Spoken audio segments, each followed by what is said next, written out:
Pendant 18 heures, Georges Saline est resté sans nouvelles de sa fille au soir du 13 novembre 2015.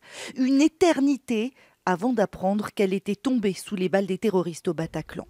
Ce dysfonctionnement vécu par tant d'autres, il n'a eu de cesse de le dénoncer. Alors, la disparition du département d'aide aux victimes d'attentats, il ne comprend pas.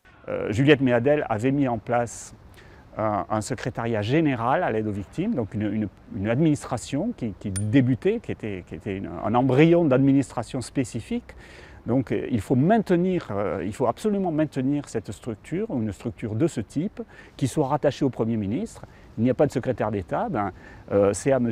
Édouard Philippe de prendre ça en charge directement. Dans le précédent gouvernement, c'est le garde des Sceaux François Bayrou qui s'était vu attribuer la coordination politique de l'aide aux victimes. Mais pas de trace d'un interlocuteur dédié dans le gouvernement Philippe II. Ce qui nous inquiète en tant que fédération, c'est le sentiment d'une désorganisation.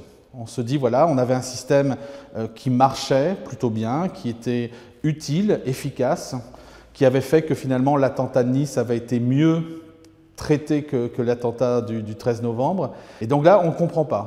L'aide aux victimes, un difficile équilibre entre des problèmes d'éducation, d'emploi, d'imposition, de santé, qui nécessitent un travail coordonné des ministères. Les associations de victimes ont été reçues par le cabinet du président. On leur promet une réponse prochainement.